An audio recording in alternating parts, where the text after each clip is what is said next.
Hi, it's Daniel from John Buys Bay Area Houses. We hear from homeowners every day who need to sell fast, whether it's a life change, a problem property, or they just can't wait around.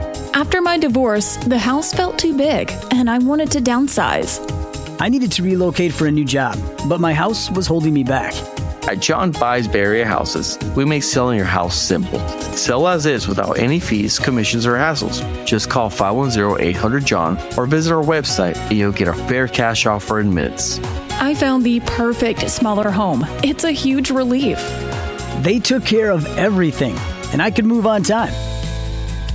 Start fresh. Don't let your house hold you back. Call 510-800-JOHN or search online for John Buys Bay Area Houses to get your cash offer today. That's 510-800-JOHN.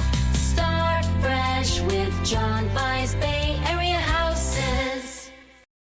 Some killers hide in the shadows, but this one, he walked right into the light, confident, calm, and absolutely convinced he'd never be caught.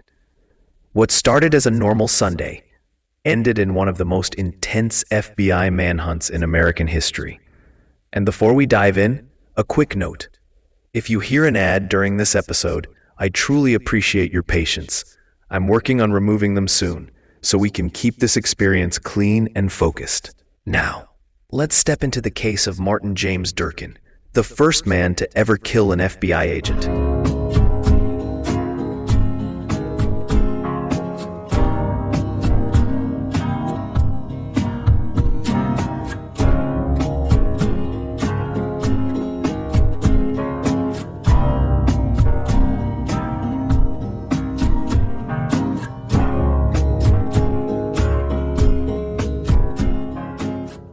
And the storm that followed. October 11th, 1925, a quiet Sunday afternoon in Chicago.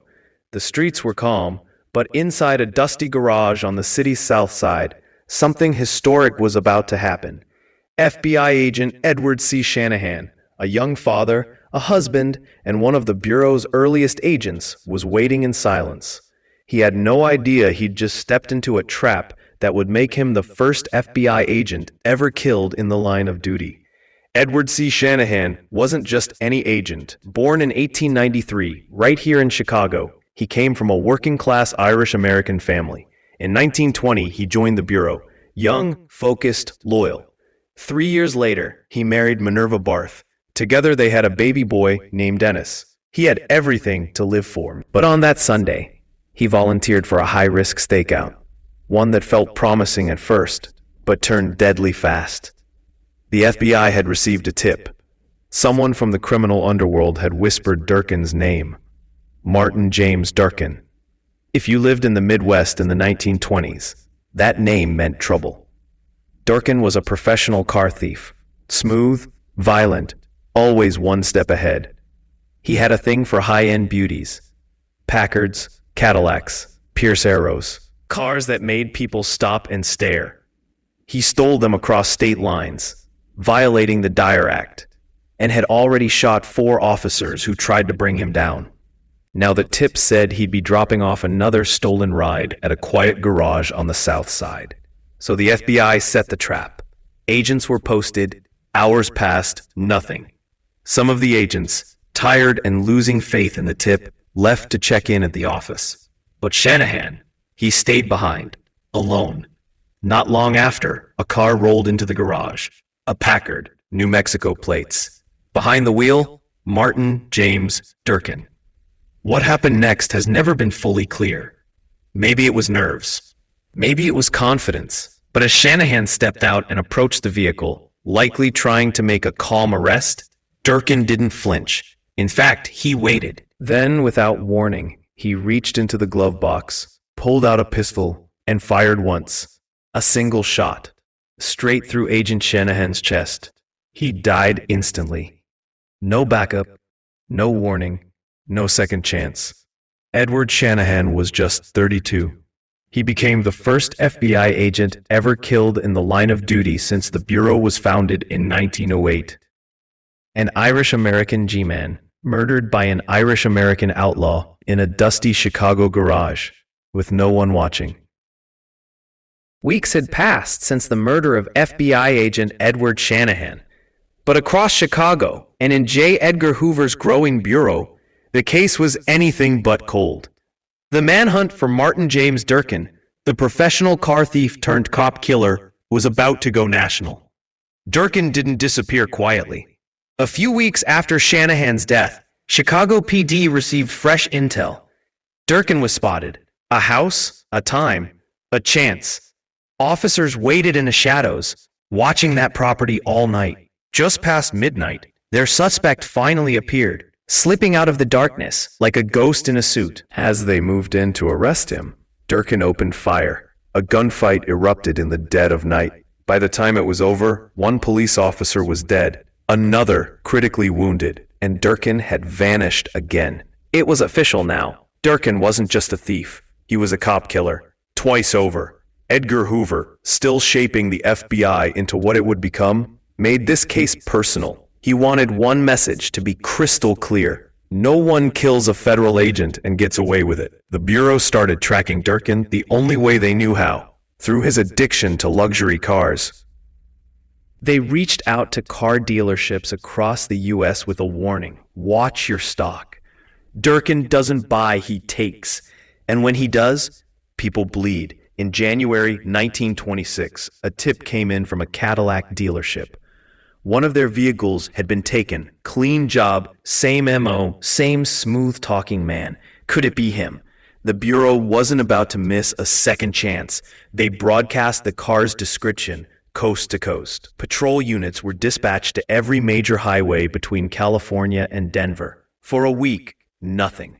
Then on Sunday, January 17th, in the tiny town of Pecos, Texas, a jade green Cadillac caught the eye of a lone patrol officer. The man inside? Polished, calm, confident. He introduced himself as Fred Conley, claimed to be a police officer from Los Angeles, and casually mentioned he also did a bit of acting on the side.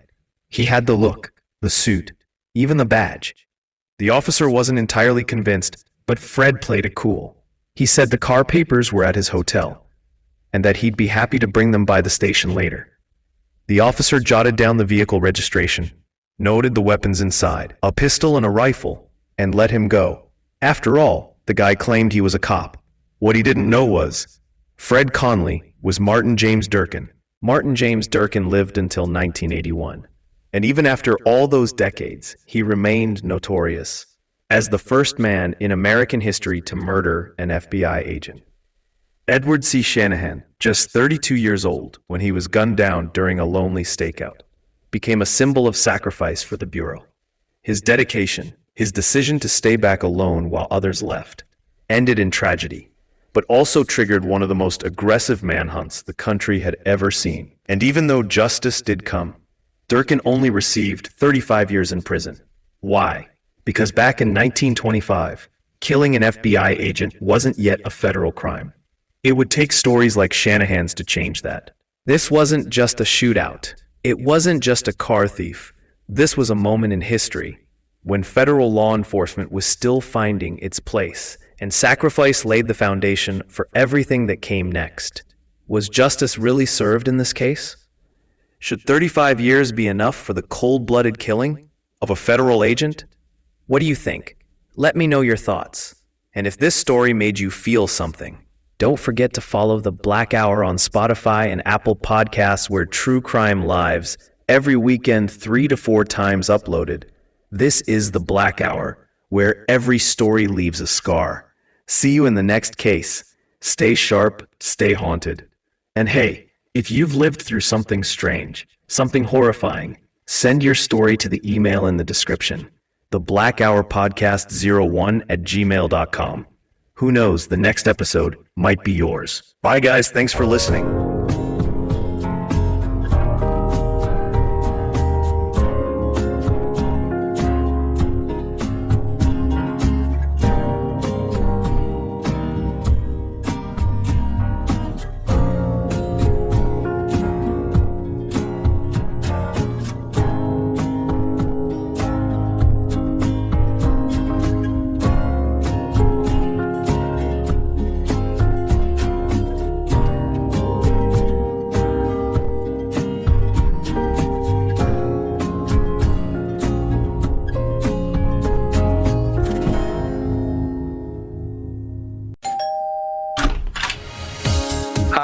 It's Daniel from John Buys Bay Area Houses. We hear from homeowners every day who need to sell fast, whether it's a life change, a problem property, or they just can't wait around.